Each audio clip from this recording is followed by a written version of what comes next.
All right, just finished podcast 161 with the great Jay Jackson.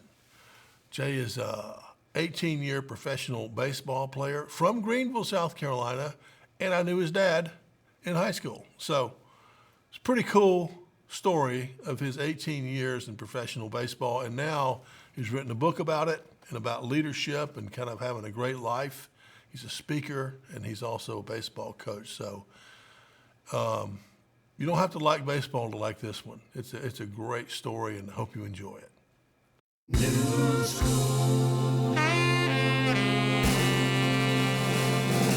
All right, welcome back to the podcast. I've got a special guest today. I mean, they're all special, but Jay and I go back to when he was in high school, which was just a couple years ago. You were classmates with my son Jack. Yes, sir. Right? Yes, sir. And you were obviously Jay Jackson here, a professional baseball player, Major League Baseball player. He was a great baseball player in high school, but he was also just so gifted. He was also the best basketball player, and probably would have been the best football player if you'd have played football. I just couldn't play football. That was just one of the tough ones. My dad made me choose 2 to 3 sports, actually. That was the reason why I didn't play football. Yeah. It was the choices between, when I got to high school, he was, hey, you can only choose 2 out of the 3 between baseball, basketball, and football. And I chose baseball and basketball instead of adding football in there. So. Well, I'm glad you did. I mean, injury chances, a lot higher. A lot higher. You'd be limping. You could be limping or something.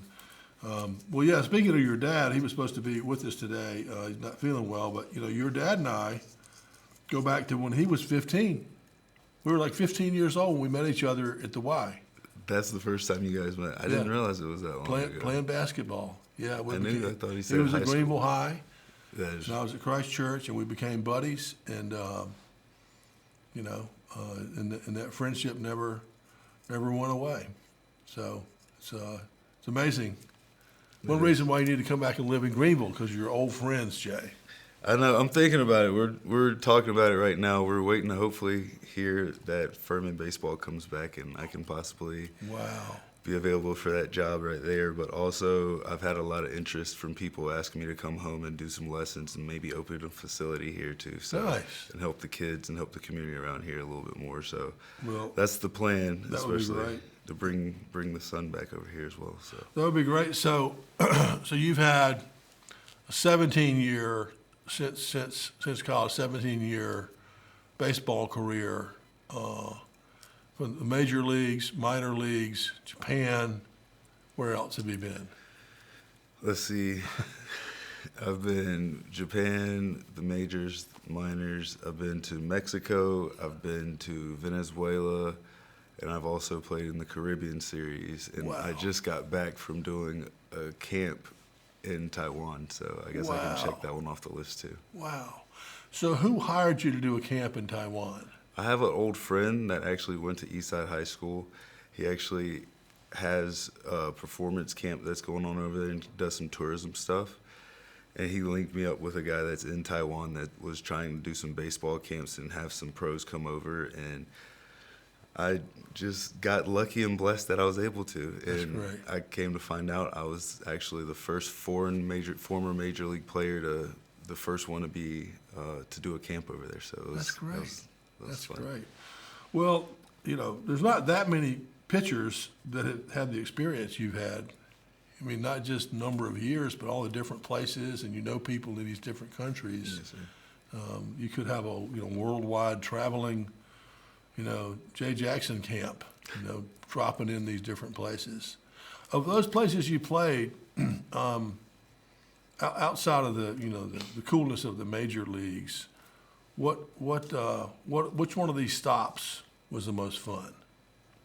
I think Japan was probably the most fun, just because how different I saw the culture was. It was my first time really traveling that far, but also just how different the culture was just in general. Just the respect, how clean everything was. You go everywhere, like how on time things were to a certain extent too. But no, Japan was just awesome. I think I loved it there. I wanted to spend more time there, but God had other callings for me to come home and keep playing here. So I just was blessed to be over there and experience as much time as I did. So were you in Tokyo? I was in Hiroshima at first, and then my second stint in Japan, I was in Chiba, which was on the outskirts of Tokyo. And they're crazy about baseball, right? Yeah, they're fanatics. They are fanatics. I love it. That's great. And what did you like eating over there? We call it Korean barbecue. They call it yakiniku. It's just when you grill the food in front of you, and like I would always go to not the big chain places a lot of times. I would go to like the little family, like off the side of the road places, because they would always have the best food. They would have the best meat, the beef, the chicken, everything would just be really fresh, and you could just taste it in the food all the time. Even the vegetables, it was unbelievable, and the homemade sauces they would make a lot of times. Yeah. So those were like my favorite places. And then they had yakitori as well, which is just like food on a stick. Okay. So they would grill the food on the stick. It would be different pieces of chicken, different beefs. It would also be different vegetables, and they would just put it on a stick pretty much. Yeah. It was awesome. And so before that, backing up, I skipped Furman. So you, after your career at high school, which was stellar, you chose to go to Furman. And I'm assuming, I know they had a pretty good baseball program, but also you wanted to be close to home? I definitely want to be close to home. That was mainly, has to do with my little sister that I had.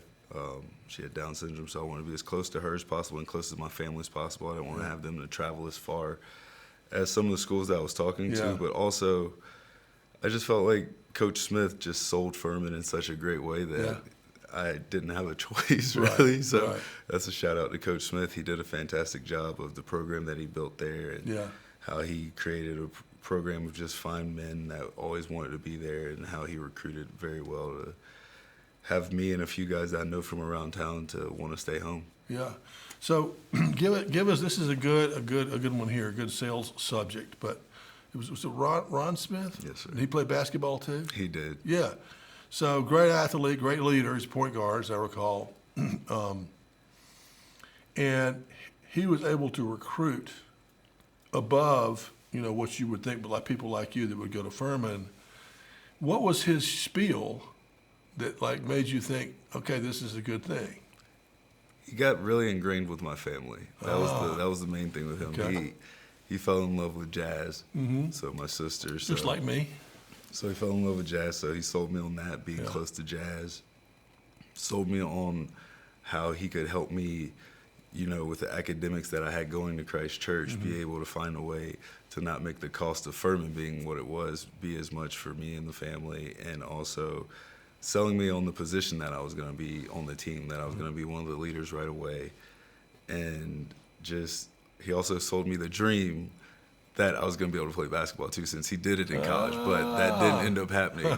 But he did told me that would be a possibility if I didn't have a good freshman year of baseball. I guess that was in the back pocket. Yeah. But I ended up having a pretty solid freshman year. I should have probably had a better freshman year. By my expectations, I really should have definitely had a better freshman year, but it was good enough where he didn't tell me to go play basketball. And so why don't you think you had a better freshman year? I just think it was a little bit of me adjusting to just the atmosphere, everything that was going on my first year in college. Even though I was at home, I was still away from home. I barely went back home except for, to get clothes washed and a home-cooked meal on Sundays, really. But having my family there, but just being in college, I think just adjusting to that whole thing, adjusting to being in classes, being on my own schedule, and all that, and working out, having the morning workouts, having coaches that didn't really know me but did know me, and I think just all that. I think that's why I feel like I should have had a better freshman year, and knowing what I know now, I think I should have, but everything works for a reason, so I don't take it for granted that. Well, that's in your book. We'll get to that later, but being able, no matter what comes at you, is deciding how you're going to respond to it. 100%. And it's maybe you use it as motivation for sophomore year instead of crying about freshman year. 100%. Right. I love all this stuff. This is great. What'd you do in the summers during college? Freshman summer, I played Legion baseball, and I went to summer school. Okay. Sophomore year summer, I went to play baseball in Delaware, Ohio. Okay. I went and played in the Great Lakes League for the Delaware Cows. So I went and played summer baseball that year, and then I got drafted my junior summer, so I was playing professional baseball after that. So were you out of Furman at that point? My junior year, yes, sir. Okay. It's hard to say no to that. It was definitely a hard time. I wanted to come back to school for one more year and play with the guys one more year and have a chance to go to the NCAA regionals and do something special at the school and hopefully try to bring a championship. But I talked to Coach Smith. Coach Smith just told me, it was the better option to go just start my baseball career early, and it was a great chance that I could be a Major League Baseball player. So, and he was right. So yeah, he was right. Good for him being honest. 100%. It'd been nice to have you back as a senior on the mound. Yeah, it would have been. But that's one thing I can say. Coach Smith was always honest with me about That's what good. the right things were going to be for all of us. Well, So by the way, for those who don't know, so I went to the Citadel, and I took classes at Citadel. I took some classes at Greenville Tech, and then one summer I'm like, I'll just take some at Furman.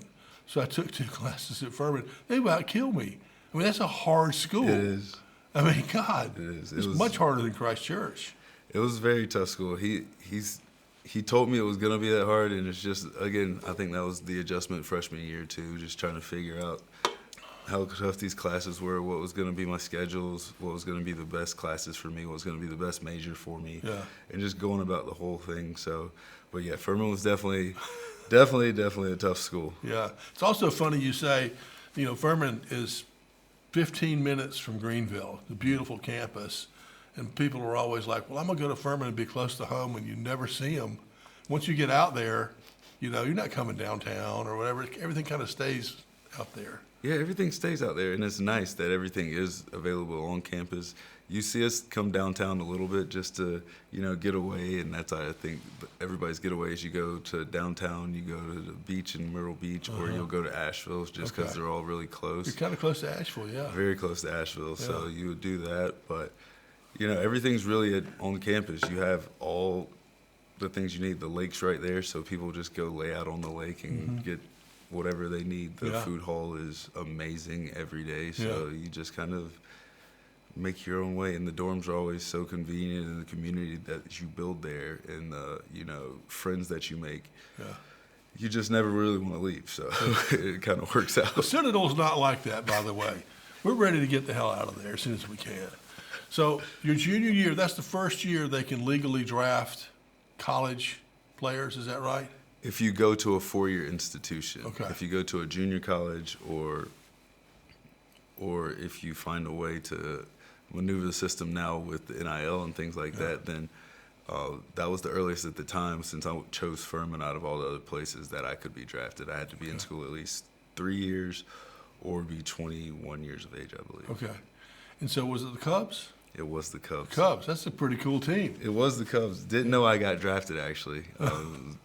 Didn't know, had a draft party because at the time I was told and predicted that I was going to go in the first couple rounds. So had a lot of people over to watch the draft and see if I got drafted early, but ended up not getting drafted on the first day, and then got a bunch of phone calls after that.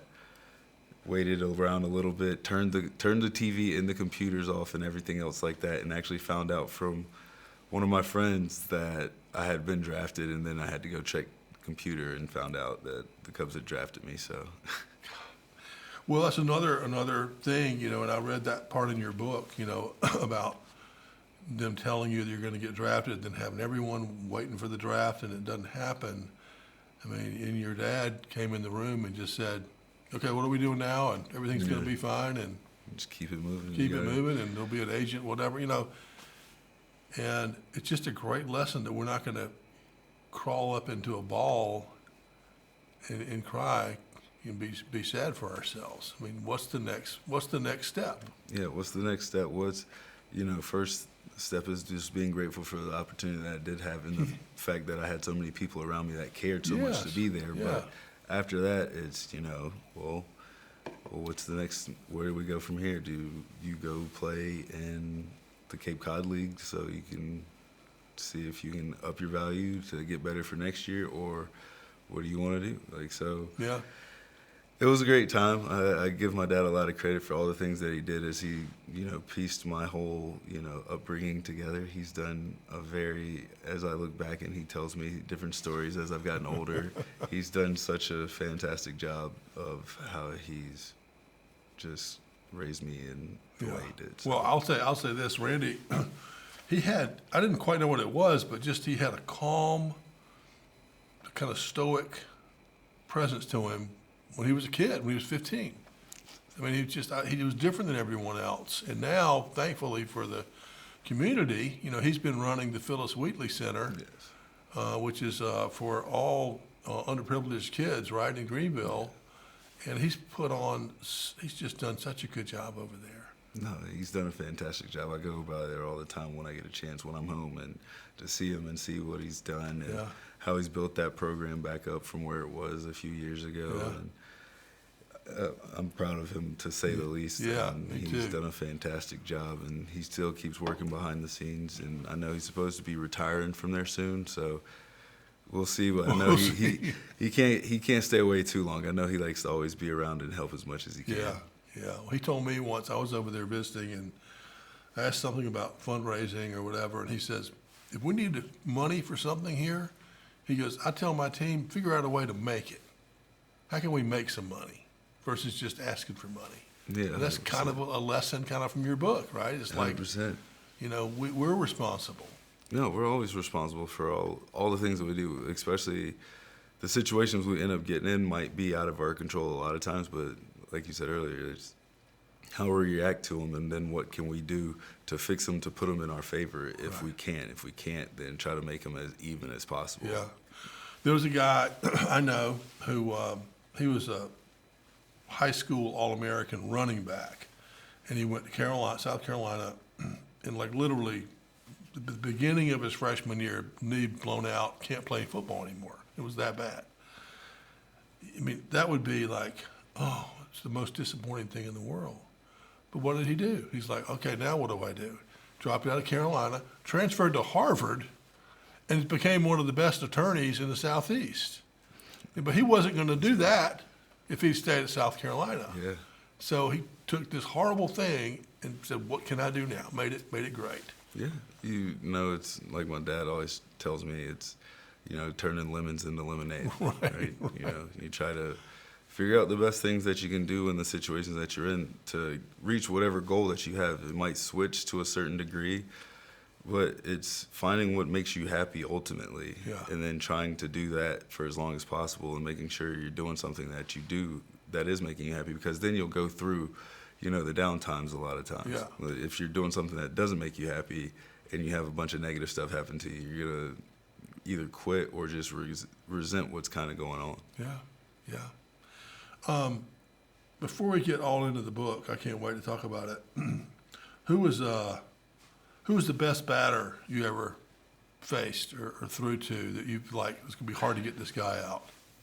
Everybody wants me to say Shohei Ohtani now, and I would say Shohei now is probably one of the best hitters of all time. He's going to be if he stays on this pace. But back when I first came up into the major leagues, I faced Adrian Gonzalez. And I think Adrian Gonzalez was probably one of the best hitters I've faced over the years. But I've also faced Aaron Judge. I faced Paul Goldschmidt when he was on his MVP tears when he was in Minnesota. I mean, not Minnesota, in St. Louis. I faced Nolan Arenado a few times as well. So there's been a few guys over the years that have been MVPs that I could say I've faced. But I've been lucky enough that some have gotten out, some haven't. So I'd say Shohei's probably the one that has gotten to see me the most, that I would say is the greatest hitter that I've faced the most amount of times, though. I would imagine Judge is kind of intimidating when he's standing there in the box. He is. We had a whole fiasco a couple years ago when I was with the Blue Jays playing against them, when it came to find out, or it looks like he was getting pitches for me tipping pitches from the first base coach. So that was a whole thing a few years ago. But no, he's definitely a great hitter. He deserves everything he's done. He's played so well over the years, and I think he's got a couple more MVPs. I know he went to World Series first, but I feel like the way he's playing and the way, if he continues on this pace, that he's going to be one of the greatest Yankees and one of the greatest players to ever play the game too. Yeah. So that's fun to see him versus Shohei a lot of times go at it. Yeah. Well, also looked you up, did some homework online, and saw that you had 7 at-bats or something like that. I didn't know it was that many, because I didn't know that I struck out a few of those, because I know there's been a couple times when we did hit as pitchers. Yeah. The manager or the pitching coach would tell us to go up there and not swing. So it would just be us just not to get hurt. Yeah, exactly. Yeah. Just to make sure that we could go out for the next inning and pitch. So I'm pretty sure out of those 7 at-bats, it's probably 6 strikeouts at least, or something like that. It's not good. What's it feel like? I mean, because obviously I'm sure you were a good hitter in high school, maybe college too, but when you're a major league situation, does it feel they're coming pretty hard at you? It's a little different. Yeah. It's definitely a little different. I ended up a couple times I've faced guys that ended up being teammates later too. So it's funny that I've gotten to do that. But as a pitcher, when you get to that level, it's definitely a lot tougher, just because you don't get to hit as much. You're not practicing. You're not practicing a lot. So it's definitely, you can be as good of a hitter as you want up to those years, and then you get up there and then you're swinging a bat like once every 6-7 days. And in my case, I was swinging once every month pretty much. Right. At that time, because I think I was in the bullpen. But before, as a starter, I was hitting probably twice a week, and I actually hit better in the minors. So I got a couple home runs back in the minors. So it was kind of. Well, that's the thing, is I'm sure you're a good hitter, but it's like anything else. If you're not stretched out and ready to go and practicing hitting ball every day, it goes away. 100%. Yeah, and I can see why they would say don't swing, because if you're not swinging, if you're not ready to swing, you might literally hurt yourself. Guys have done that a few times, where they've got up there and they've swung and like torn their oblique, I believe, or thrown a shoulder out of place or something like that, buckled a knee or something like that, and so then they can't go back out and pitch, and so it ruins the whole rest of the game plan for the manager and the pitching coach. Yeah. So being so far your career has been all around baseball. Who's your favorite pitcher? Growing up, it was Pedro Martinez. Okay.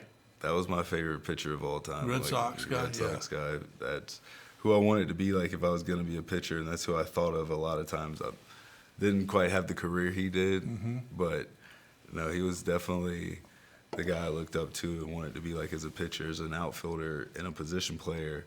I always looked up to Barry Bonds and King Griffey Jr., so those are my 2 favorites. Those are all great people. That's great.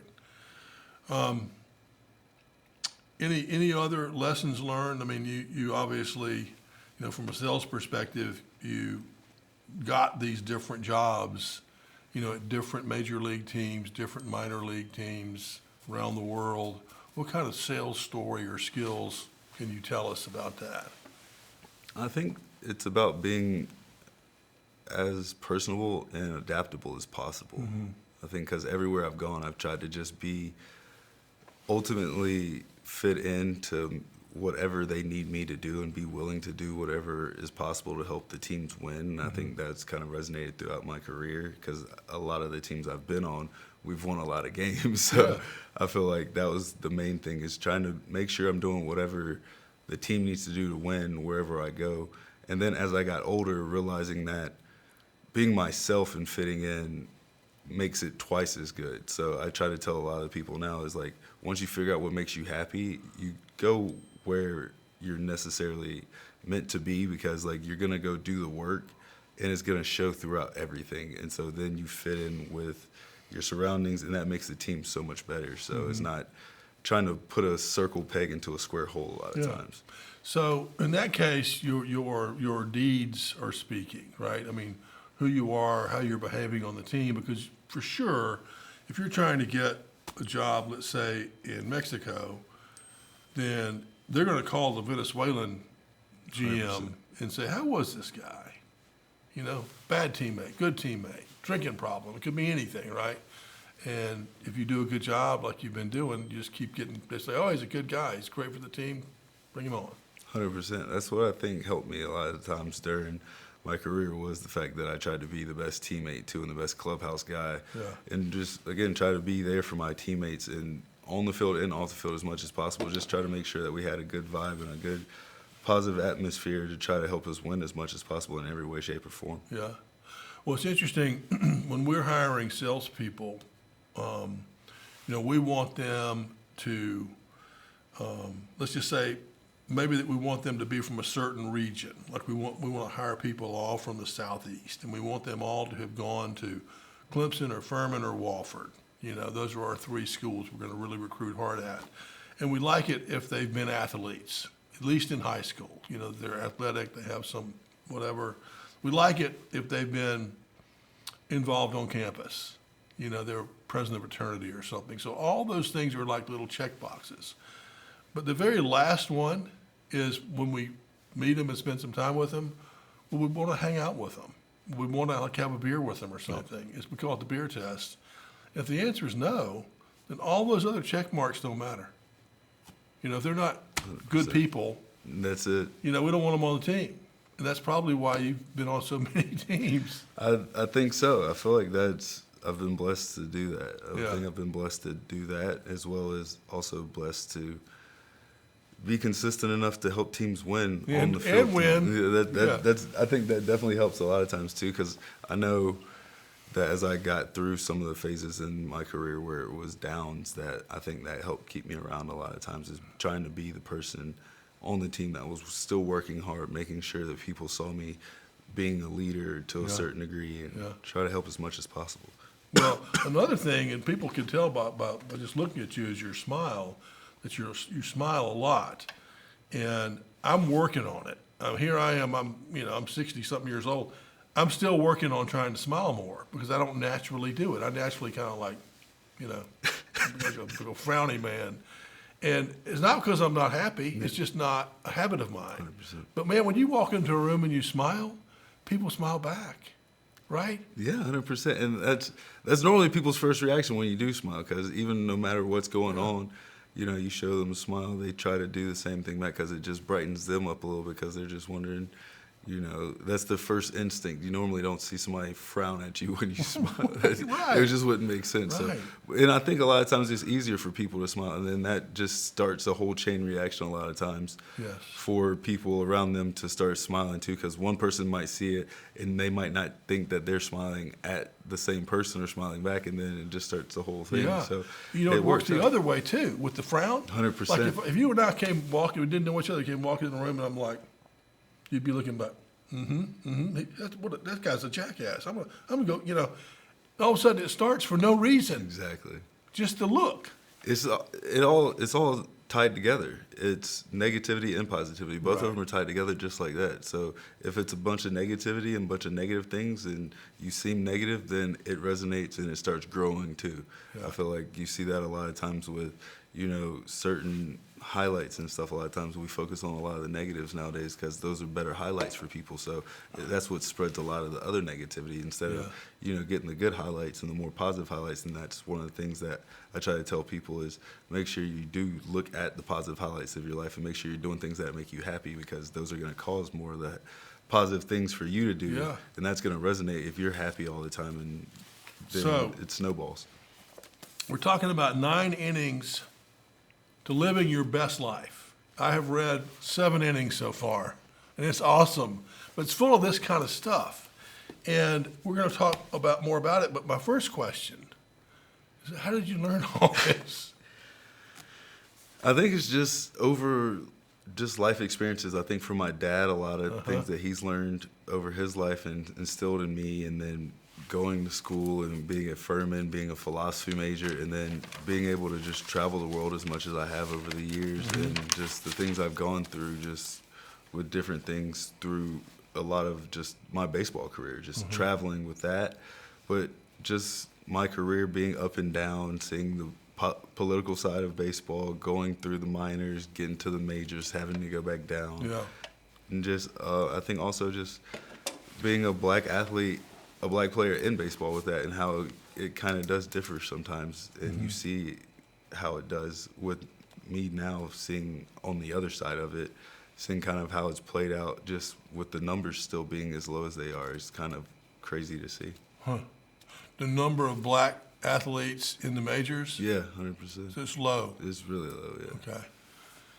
Well, I don't watch a ton of baseball. Yeah. But last time I really got into it was when the Braves were doing their thing with Maddox and Glavine and Smoltz, and that was a good. Now you must have been like 10 years old or something. I mean, it was a long time ago. Those were in the '90s because they ruled the whole '90s. But that was a good time for that. I think the percentage at that point was like 10 to 12%. I think now it's down to like 6 or 7. Really? Yeah, it's something.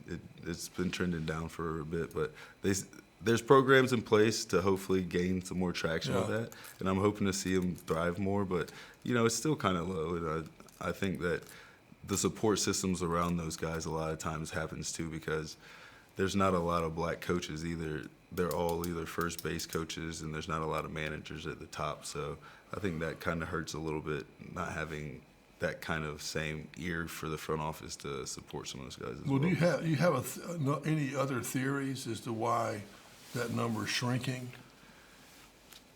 I just think baseball has become so much more of a globally dominant sport, and the price of baseball for younger kids like AU is unbelievably pricey. Getting priced out. Yeah, it's getting priced out. Like Okay. guys are getting priced out where a lot of times you see basketball and football, they have programs where you're getting a lot of free stuff where baseball is more looked at as, you afford everything yourself. It's not like a lot of teams just donate stuff. Traveling teams. Traveling teams. The That would go for any underprivileged kid. Yeah. But it certainly, the numbers indicate. I mean, I would say that's a very reasonable thing, because my kids thankfully I didn't have to take them around and do all that, but a lot of people do. When they're gone for the weekend and they're getting hotel rooms and you're paying tournament fees, entry fees, and then you have to travel every weekend, and then it's a lot of times guys feel like if you miss a weekend, then you lose your spot and stuff too. So it's a lot. That's wild. And then baseball equipment, you have cleats. Cleats rip half the time. If you're playing a lot, for sure. With as many games as young kids are playing, bats are cracking. Bats are hundreds of dollars. Gloves are hundreds of dollars. So you got to do lessons all the time. You got to do, just everything to keep up a lot of times. Bags, uniforms. So I'll say this. I was a okay, youngster athlete, basketball and football and tennis. So I thought I was like the All-American athlete, right? Like, 10 years old. And I thought, well, I'm going to play baseball this year. And my dad's like, really? I'm like, yeah, I'm going to go play baseball, And so I'd never even thrown a ball before. I had no idea what I was doing. So my mother, of course, takes me to the store, the sporting goods store, and I got to get a glove. And the sales guy's like, which glove do you want? And I said, I said, what do you mean? And he goes, which hand? And I said, right hand, because I figure I'm right-handed, but I want to catch it with the right hand. So I got a right-handed glove. That was my start in baseball, and it got worse from there. Really? Yeah, it was terrible. I didn't know how to play. I mean, literally, I'd thrown a million down-and-out patterns with my dad in football, but never caught a ball. I didn't know anything about it. I mean, one of my first at-bats, the guy threw the pitch, and it was like real high, and I kind of swung almost like a vertical swing at it. It was so bad that the umpire said it was check swing or ball or whatever, and the coach of the team came out and goes, "Can I ask the batter something?" And he goes, "Yeah." He goes, "Did you swing at that, son?" I'm like, "I sure did." He's out. So, that's another. I'm not sure it's in the book or not, but I love to try things. Yeah. But you might want to prepare just a little bit. Do Well, a Google search or something. I think that goes with your confidence when you do things, though. That just goes with your confidence. Like when you prepare better, that means your confidence level's higher, and so then that's normally when you're able to do things that make you happier and doing better, right? Yeah. So I think it all comes together. But I don't think I put that part in the book. But it makes sense. Like definitely, if you're gonna try something that you want to be good at, you probably should prepare a little bit, like say Google, YouTube it. Yeah, something. something. Well, go to that point. Steve Jobs is probably one of the greatest, marketing guys ever. The Apple guy, and he used to give these wonderful speeches that just, nobody could imagine how good they were. They were short, but they really got the point across, and everyone got it. And so when I was reading his biography, they said, well, he used to make like 10 or 12 people get in the audience at the place where he was going to be doing the speech. And they had to help him, continue to revise the speech over and over again until he thought it was just right. And then he would do it 100 times with them watching. Oh, that's And great. after every time, what can we tweak? What can we do better?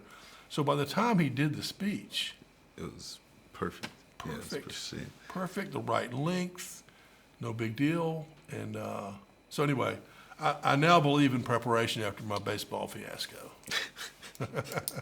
Well, that's awesome. So chapter 1, I think, is mostly about kind of being grounded, 100%. right? It's about being grounded and about, I tell my guys it's about foundation, right? So it's being grounded, but the support system you have around you that also keeps you in a place that, you can always revert back to, that's going to be a good place. Because a lot of times if your foundation's not grounded or not foundationally sound or settled, and it's broken, then you end up being a lot more negative a lot of times because you're trying to always search and find what you're trying to do. Mm-hmm. I totally agree. I was talking about you this morning to somebody, and I just said, that chapter 1 is just such a great example for people because Jay, obviously, on his way to being a Major League Baseball player, great basketball player, good-looking guy, scholarship. You could have gone to Miami, right, or Florida State, or any of those party schools, and just had been king of the campus, of this party school for a number of years, but you wouldn't be grounded. You'd be living some other life, right? 100%. And I probably would have done that, but you're smarter than me. But I get it. Some of the very best people I know, the most successful people I know, that's a big part of it, is they're grounded to begin with. No, you try to be as grounded as possible. I definitely thought about going to those other schools, and then, like I said, luckily, and God had other plans for me. Honestly, that I fell for Coach Smith telling me that I was going to be able to play basketball. Ultimately, that ended up being the last checkbox.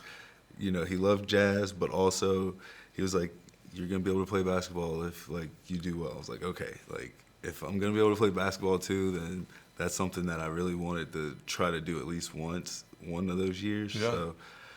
So I didn't get to, but yeah, you just try to always do the right thing, I think. Yeah. That's what my dad's always taught me, is you try to do the right thing, and then after that, if it doesn't work, then you try to do the right thing again. You try to just keep trying to follow the same path, and it's how you react. Yeah. If something negative does happen, if you react more with negativity, because that's where again, goes back to where your foundation is, because you're searching, then you're going to just bring more negativity and you're going to continue searching. But if you have a good positive foundation, then you're going to get back to finally something that's going to be positive, and you're going to be able to start all over again to grow from there and hopefully learn, and you're not going to just quit and give up. Right.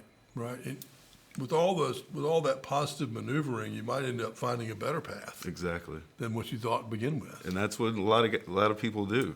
You find out what you truly might do, because with baseball, the percentage of people that make it from high school baseball all the way to the major leagues is very slim. So there's a lot of, I think 95% of a failure rate. So it's, how can you learn from these things? And you're going to possibly have to pivot to something else anyway. Yeah. What else am I good at? What else is going to make me happy? How can I use, if baseball makes me happy and I'm not able to make it to the majors, how can I use that and the lessons I've learned from that so far to do something else that makes me just as happy, that I can, resonate and make other people around me better as well. Yeah, and so you're right in the process of pivoting yourself, right? You're pivoting away from being a player to being a coach.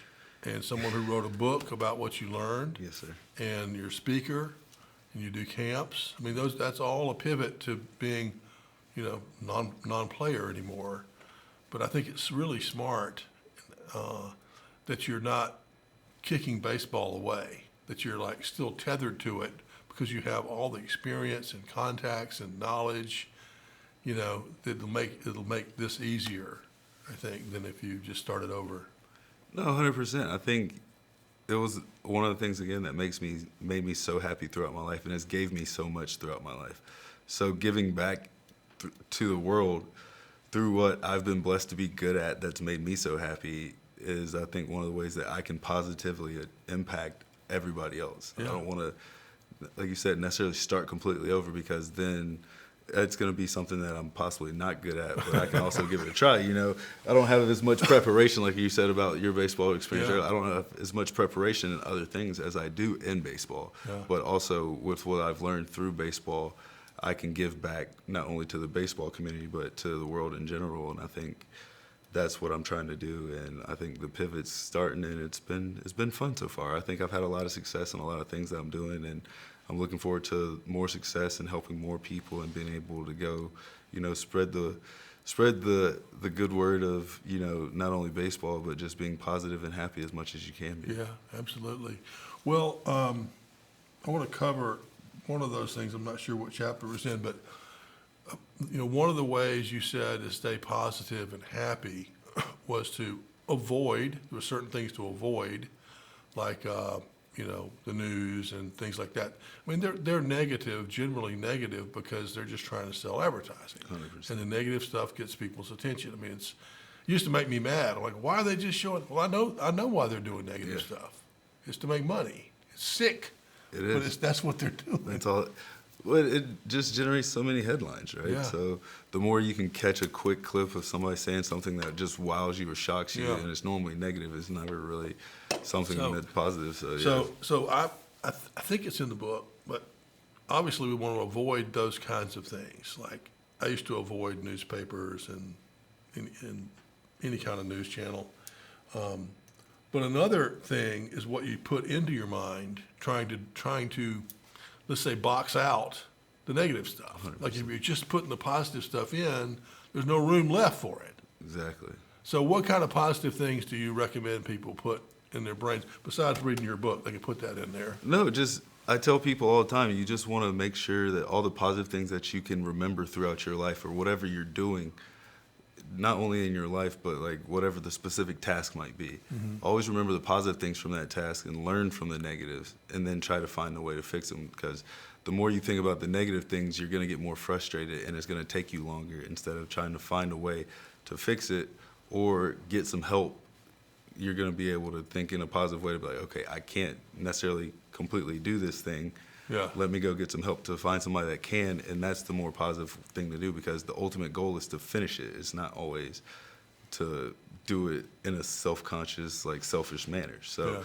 it's always, for me, always putting in as much positive things and positive thoughts as you can and trying to react as positive as you can. So regardless, like, you try to just be as positive. Like if a water bottle spills on the carpet, instead of getting pissed off that it spilled on the carpet, Right. you just figure out, like, okay, it's happened.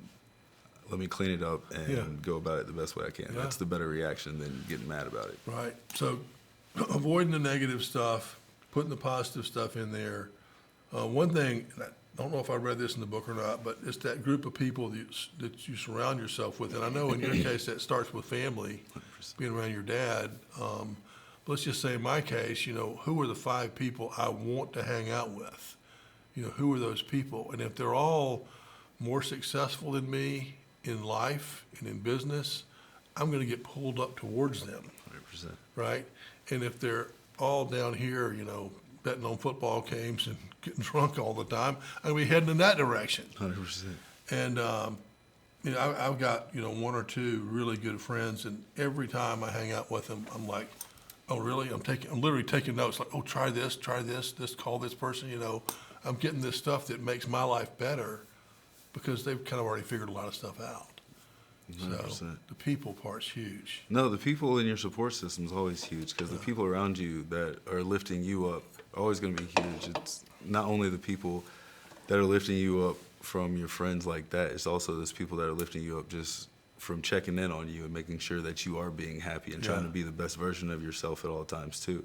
Because those people are always going to be the ones that at the worst times are going to be there to help make sure you get back to being that person that you need to be to help you and others around you as well. So it's definitely the 5 people around you, and it started with my family and then trickled over to my friends. And I can say all my friends that I have that do stay around me are such great people that they make me want to do better things and help other people and make sure that we're all striving to be better people and go in the right direction. Good.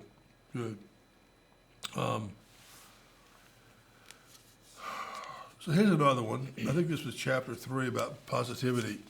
Is like something comes at you, something happens. Like you said, the water falling on the carpet, or someone runs into your car, or something that normally we'd say, "Oh, that's terrible." So, how do you recommend people turn? Like, let's say we walked out here out of the studio this afternoon, and someone has, ransacked both of our cars. They broke the windows, they took out our briefcase or whatever. How do you say something? How do you stay positive there? For me, as long as nobody's hurt, Yeah. that's number one. Yeah. If nobody's hurt, that's number one for me. So you just try to stay as positive as you can. It's okay, nobody's hurt. Yeah. What was taken? If it was stuff that was important, okay, can I get it back? Yeah. Okay.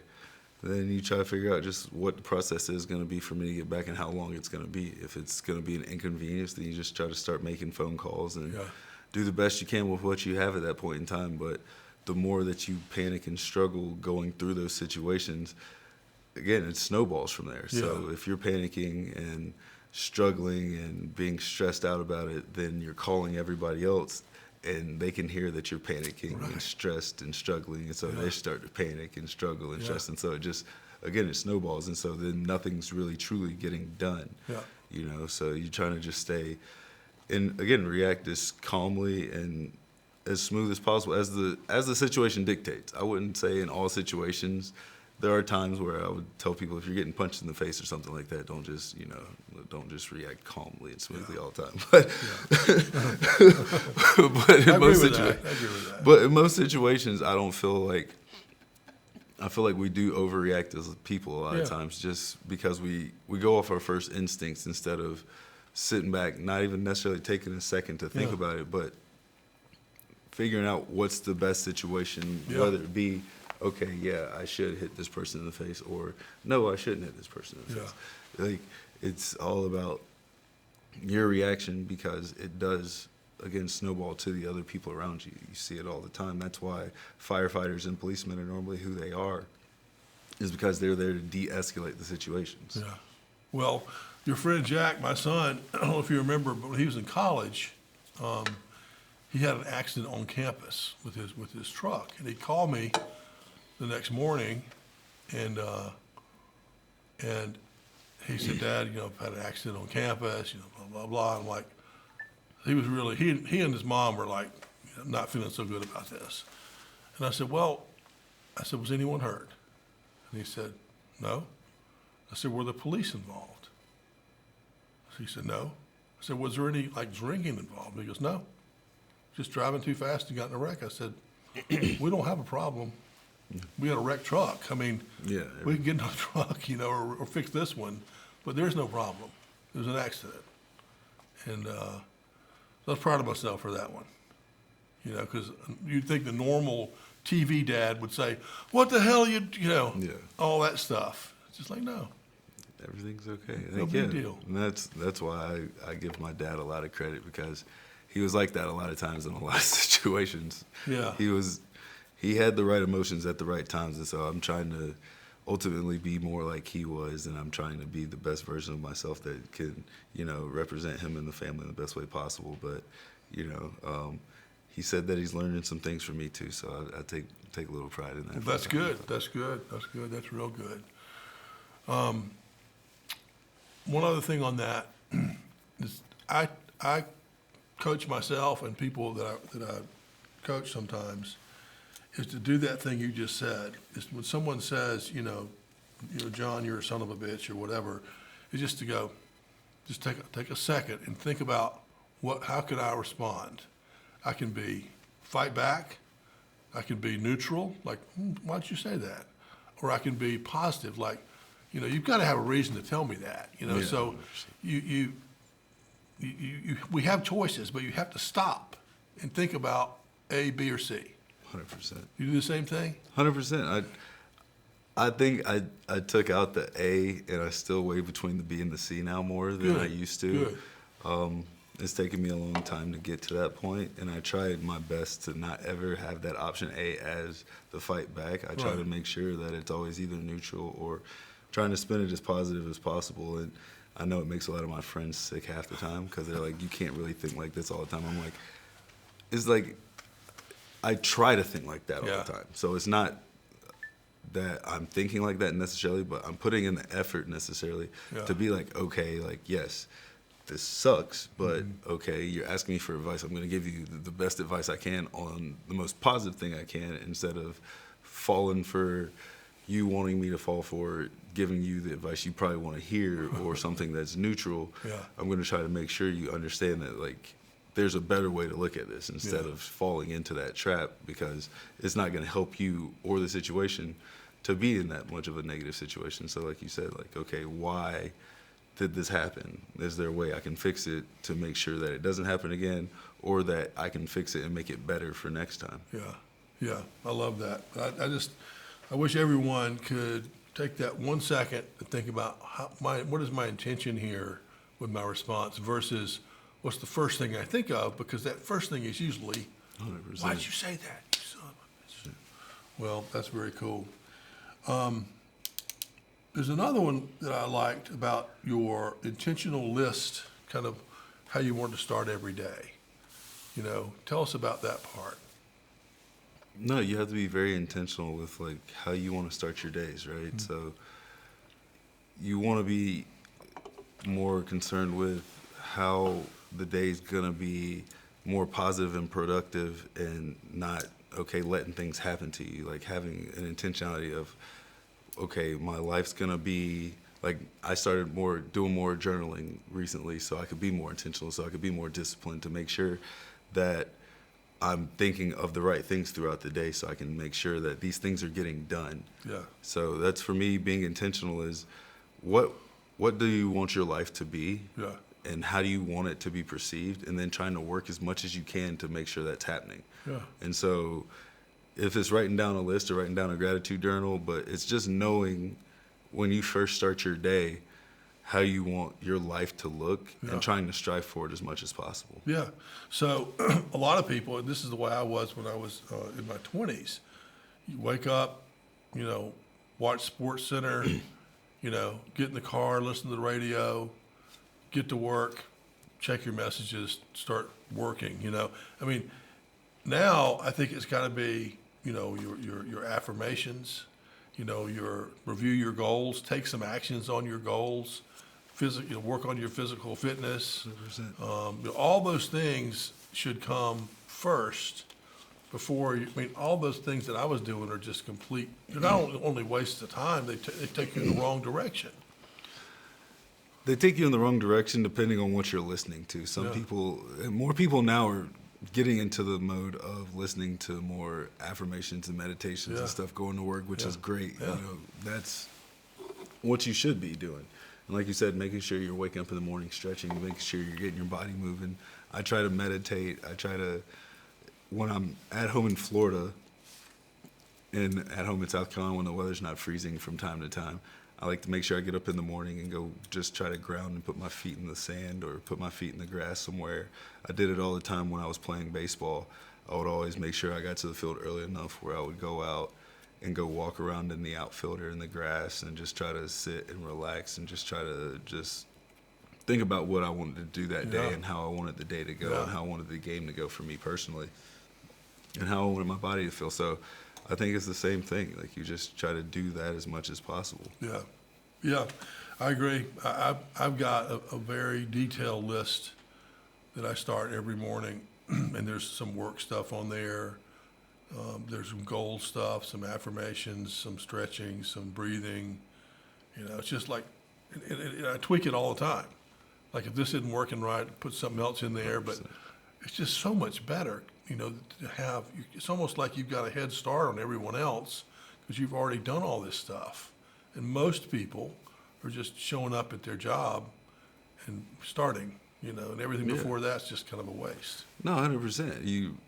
If you get all that stuff done, which people don't understand, is like if you do certain things like that, it's stacking small wins on top of themselves. Yes. Even if you're not realizing it, it's still doing small things. Like even today, I was like, I knew I had a long day, but at the same point, I was like, okay, I know I need to go to the gym, and if I don't go to the gym, I'm gonna feel some type of way. Just kind of like I said in my book, like if I knew that the day after I pitched that I didn't go work out or whatever, then I knew that I wasn't going to feel as good the next couple of days, or I wasn't going to feel as good my next start because I felt like I was missing something. Mm-hmm. Because it just, the positivity and everything else, me being intentional with what I was doing just didn't line up with everything. So even today, like I said, I was like, I need to go to the gym before I do all this, but I was like, I don't want to go to the gym, but it's stacking that little small one on top of everything else. It's like, okay, now the day feels better, and I feel like I can make these meetings and these other things that I'm doing be so much more productive and so much more positive because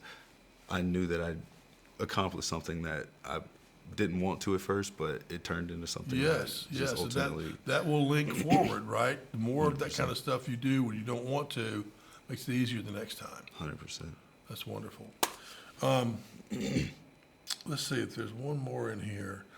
I guess at the end of the book, in chapter 9, you have a great quote that you put in here, and it's something about we can't go back and control our beginnings, but we can start now and control our endings. Yes. I love that. Yeah, for sure. I always think of the quote and the things where it's you can't change the past anymore. Right. You don't know what the future holds at that point in time, but you can be where your feet are. You can be where the present is because that's all you have at that moment. Right. And your present can change the future. Yeah. But you have to start where the present is. Like everything beyond and before the present is unknown at that time. Right. So if you're where your feet are and you're in the present moment, then you can do things at that moment to try to change the outcome for good or for bad. Yeah.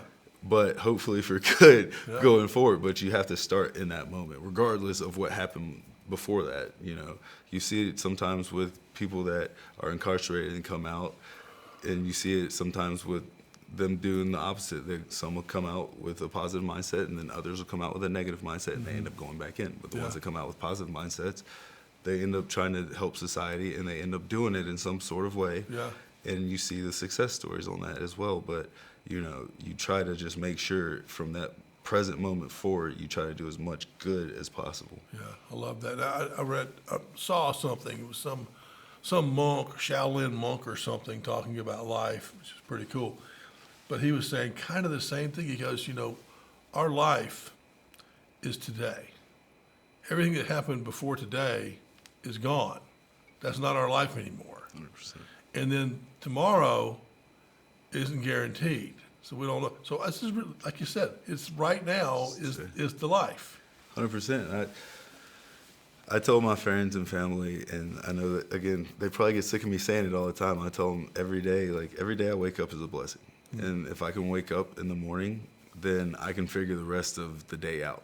But as long as I wake up in the morning, that means there's something else I was supposed to do. There's something I can find to make sure that I'm trying to help as much as I can, and I can try to make it as productive and positive as possible, because there's a lot of people in the world that don't get to wake up every day. So every day I do get to wake up, I try to make sure that I take it as a blessing and not for granted, and just try to keep moving and figure out the rest of the day as positively and impacted as positive, and be as happy as I can throughout the day. Yeah.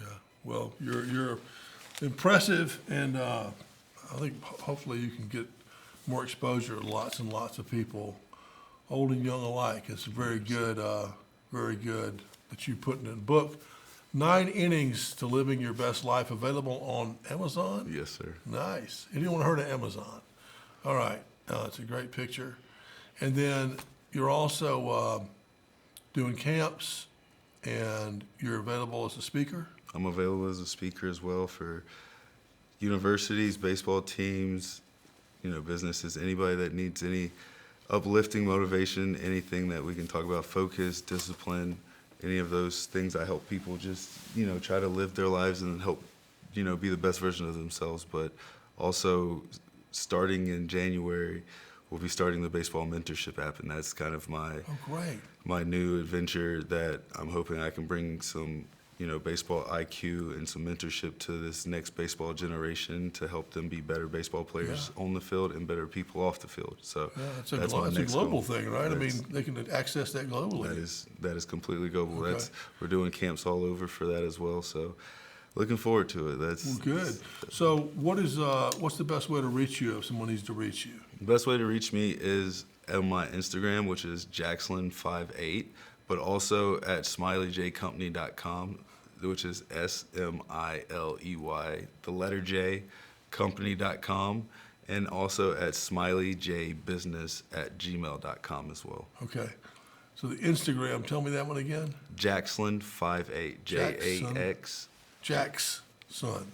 Jacksland. Jacksland. Jacksland, JAXLAND 58. Okay. All right. Well, if you can't find him, you can contact me. I'll find him for you.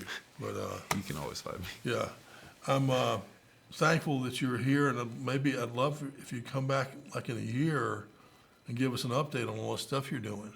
100%. I'll look forward to it. Got a lot of stuff. Hopefully that'll be going in the works. Yeah. That'll be, Can you teach me how to hit a baseball? I have coaches that can. I don't think I can do it anymore, but I have somebody that probably can for sure in the program. Thank you so much for coming, and we're so proud of you. I appreciate it. And we look forward to seeing what you do with all this knowledge to the rest of the world. Yes, sir. I appreciate it. Thank you you, for man. having me. Okay. Yes, sir. Well done.